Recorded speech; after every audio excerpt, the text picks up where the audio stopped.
Come on. Yeah. Now that's what I call power, people. Oh, yeah.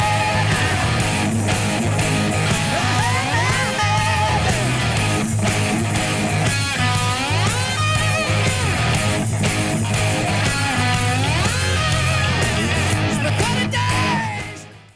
Yeah, I was just saying to the youngster, I think I have to bite the bullet and admit that this laptop, I think, is just about ready to chuck it in. Time for some new technology, is it?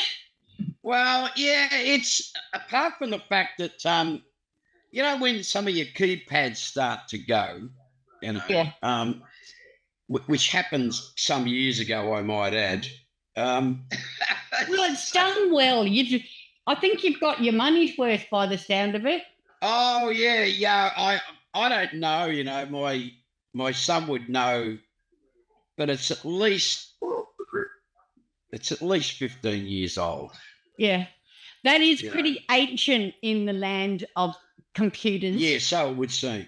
Yeah. And Just never die, do they? no, they They're just like old rock and rollers. they refuse to even though someone said to me I don't think she meant to be unkind. She said, "Do you ever feel like you might have overstayed your welcome?"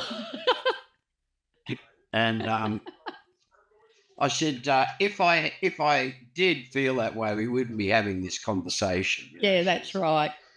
But she was at least honest enough. She said, "Look, I'm too young to remember when you started and all that. I realise that it's nearly 50 years, and you're really you're ready to retire and all that kind of stuff." And she said, "But I've read a little bit about the band." She said, "It's fascinating what I've read."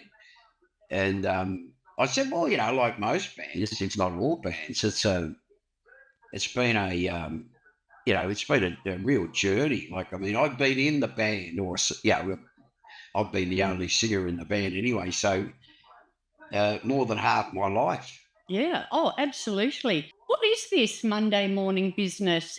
Angry at this time of day? This is not very rock star hours. Well, no, it's funny about that. I just got to go and turn this radio off. Okie dokie.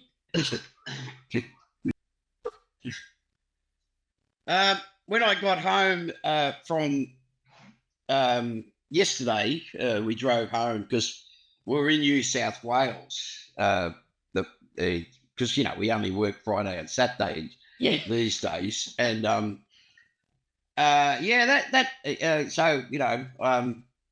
it's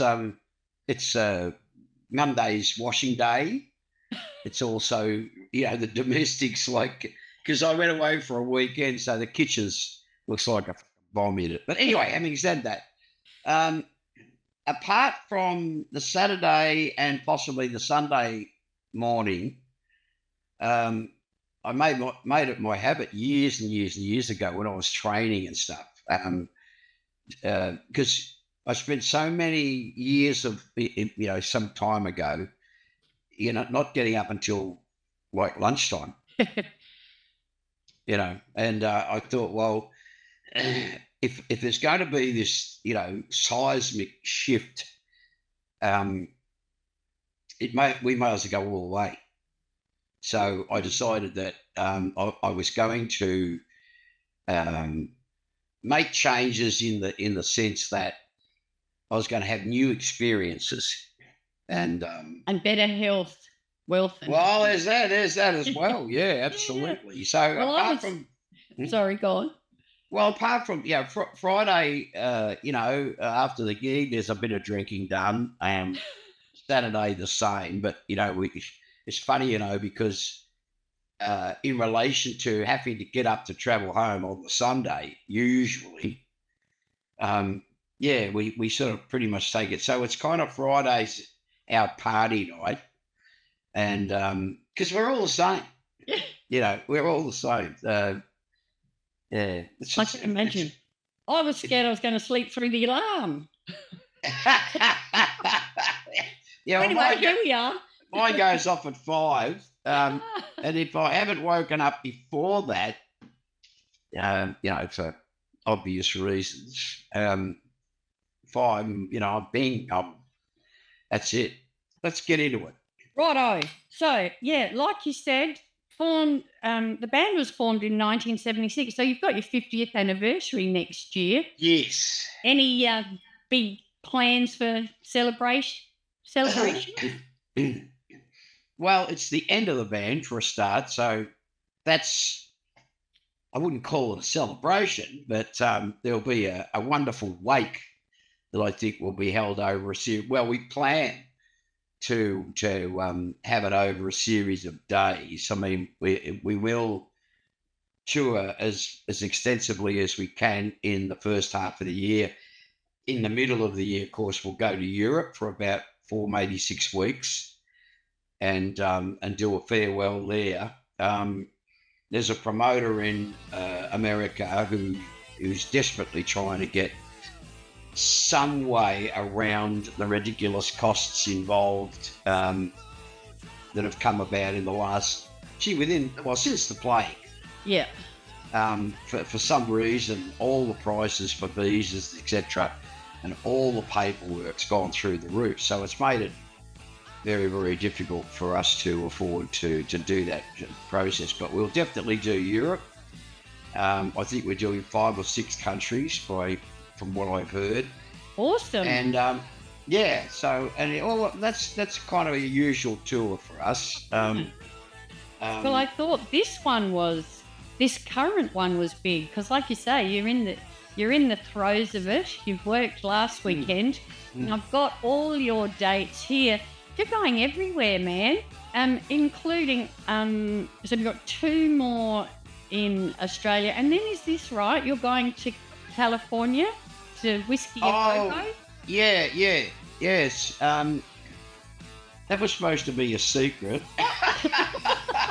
No, I don't mean in reflection of what you've said, because the news got out weeks ago, and really. So you're off the hook there. So what happened was that the guy that runs Whiskey a Go-Go has been desperately trying to get us to go there, and we're going over to Florida, or I think it's out of Orlando. I'm not sure. We land in Orlando, but out of Florida there's a thing called Monsters of Rock. It's a rock, heavy rock. Yep. And through I was corrected here because I remember saying to a podcaster, I said, "Oh yeah, we're coming." This is some years ago. We're coming over to do the Monsters of Rock cruise through the Caribbean, and he said, "Wow, oh yeah, we pronounce it Caribbean." Well, yeah, or whatever, like it. I'm from Melbourne. I say dance. You know what I mean? Yeah. Newcastle. But anyway, so I stand corrected. The Caribbean, which is far more exotic and romantic sounding. The Pirates of the Caribbean. Yeah. All that shit. So yeah, we'll go over and do that. Anyway, he heard we were coming, and he said, and we always stay in Los Angeles for a couple of days to rehearse and to meet the crew and all that kind of stuff, Yep. So he organised for us to do a couple of nights at the Whiskey before we go on this cruise. Nice. Lucky. Yeah, absolutely. Stupid, come on. Yeah. Stupid, come on. Yeah.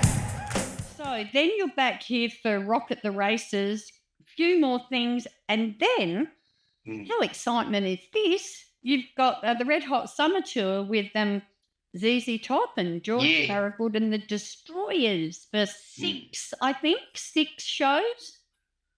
Yeah, actually, the good news for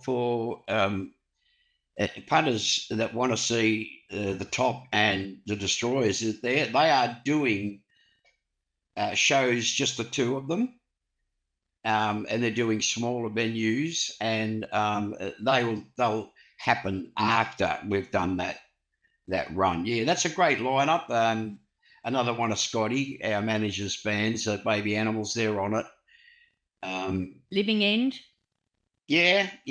So, it's a terrific lineup, but, there'll be obviously race courses and like big venues, outside stuff. Yeah. Yeah. Now, are you sure though that you do want to do Rock at the Races? Because you're going to miss out on the event of the season on March the 22nd. You're going to miss out on my 60th birthday. Bugger. Yeah, I know. Didn't you get your people to speak to my people first? No, well, obviously someone's kept it from me, but someone's got to be in trouble. Someone's head's got to roll. Bottoms will be kicked. Oh, and then after that, you've still got a few more dates. So I think you're living proof, Angry, that rock and roll is the fountain of youth. Well, yes, I think there's whisperings or murmurings out there that one pretty unkind person said, obviously not a fan, and said, blah blah blah. We've only got a couple of years to wait, and then we'll never hear from him again. So I think it's got to do with I sniff the whiff of he's a socialist or a communist or a lefty, and doesn't like my politics. Yeah, I was going to say, I reckon that sounds political. Yes, doesn't it? Give it back a little bit. Yeah. Okay. Because I don't think it's any secret that you had a bit of a rough and tumble and sometimes difficult upbringing, and at one stage. That's so delicately put. Yes, yeah, a bit rough and tumble's a nice way of putting it. I've had to. The wonderful publishing house of Harper and Collins approached me, a couple of years ago, and I wasn't ready.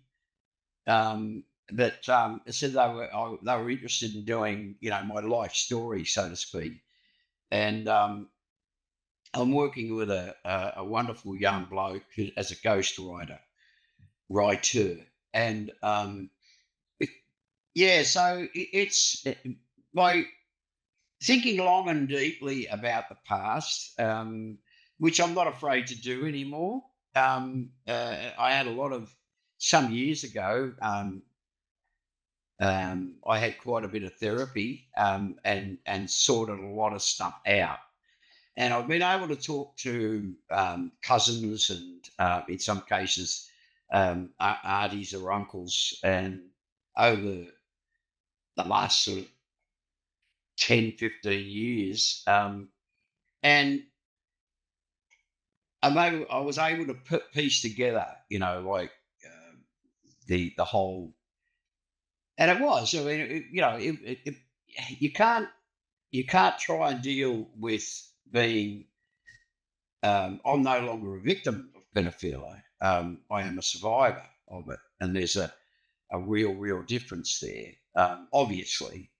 And but when you go through the therapeutic process to confront that as your past, right, which is. Yeah. And unfortunately, what happens, and I was such a cliche case that up until I had therapy, I was carrying it around, and it was always in the back of my mind, and I sort of dealt with it with drugs and alcohol and bad behavior. Yeah, really, because you don't, we're not equipped to. But I mean, I am concerned that some of the methods these days, that I mean chemical, like sedation, when kids like myself are trying at in their teenage years or whatever, and they've got these sort of repressed memories, and they don't want to deal with it, or they don't know how to deal with it. Yeah. um, one of the worst things that you can do, because, well, in my opinion, because I've been there and done it, is to try and not deal with it. Yeah. Through It alcohol. and just drugs doesn't or- go away, does it? No, it's not ever gonna. And I'll never be free of it. But the depression that I felt for all those years, and massive depression from time to time, where particularly in my, if it hadn't have been for rock and roll, um, I don't know what would have happened, because there were periods of time there where, and it wasn't anxiety, it was just massive depression where I just could not function. So rock and Weeks, roll really did months. save your life. Absolutely, yeah, without a doubt, yeah, without a doubt, yeah. Mm. Stupid, come on. Yeah. Stupid, come on. Yeah. Well, let's go back a little bit. I was going to talk about your very first band for just 2 seconds. Buster No, actually, the first band that I actually worked publicly with was a band called The Web. Oh, yeah. And I didn't last very long in that band. A terrific bunch of young blokes. There was the drummer was a Maltese kid, and the bass player and the two guitar players was Italian. They because where I grew up in Melbourne, Pascoe Vale, was only a couple of miles away was Brunswick, where the the big Italian population was. So that was my very first band, and then they were moving in a direction musically, and I wanted to go much more into the blues. And I formed a band with some fellas and called Peace, Power, and Purity. Oh, Yeah, I had hair down on my elbows, and wore a fringe jacket. okay. They were very early 70s. And then after Peace, Power, and Purity, there was a couple of lineups of the same name. And still I wanted to go further somehow, and that's when I joined Buster. Yeah. Well, I love the story of how you got to be the singer in Rose Tattoo, because I think early on you wanted to be Bob Dylan and you wanted to be John Lennon, but the band already had 3, was it, or 4 guitarists? So Oh yeah, no, this was the early bands. This was pre Peace, Power, and Purity. This is between The Web and I was just there was a bunch of there was a bunch of us trying to find some sort of musical direction, like what do we want to play, and there was all this new and exciting music coming out. Like there was the Beatles, the Rolling Stones, the Animals, the Kinks, all those kind of bands, and so we were desperate. There's this bunch of young. We were very young in our teens in those days. We were desperate to get a band together, and some of us had been at school together, tech school, and we'd met a couple of other blokes that in the area, because it soon became known who was interested in forming bands. And so there was about 6 of us for that first band, and I remember I had a guitar and an amp, little amp, tiny little amp, and couldn't play it. We were all trying to learn as quickly as we could. And anyway, we were having a band practice at one time at one of the guys' places, and they said, "Look, we've got to have a singer. We've got to have a singer." And I thought, okay, yeah, got to have a singer. I didn't want to be a singer, which is funny, eh? No. So anyway, we said, righto, the mother of this boy said, I tell you what, one by one, we'll go into the lounge room and sing along to a record. Twist and Shout, was it? Yes, it was. You've done well, girl. That was the one. That was the song that I got, and yeah. So at the end of that, the four of us sang, through songs, and she said, "Yeah, short straw." Yeah, she said, well, you're obviously the best, so you've got to be the singer. So there went your guitar career. Now, I am a bit afraid that we're going to get cut off, so I want to talk about the one other important thing. Yeah. And then we can continue chat until they cut us off. Yeah, go into the Twitterverse. Because you guys have got a new single coming out this month. Yes. And you can pre-save it right now. I think it's next week, or possibly next week, or the week after. Yeah, possibly. I don't know. I've done my part. Yeah. It's another Stevie Wright cover. We covered Black Eyed Bruiser on our last album, which was the last album that we did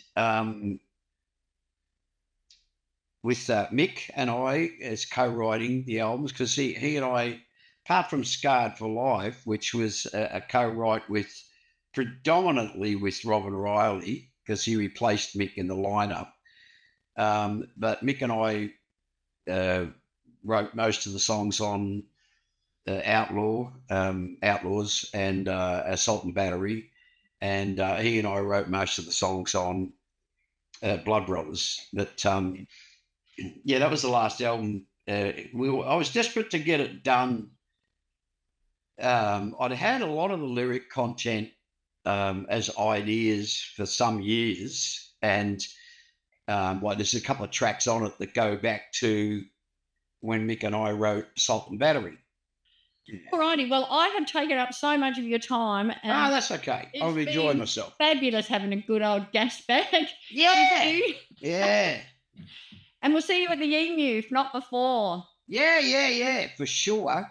Well, I think you get on to your jobs. Just get on to the lovely Catherine. I will do. Thank you. All right, mate. See ya. Bye, Angry.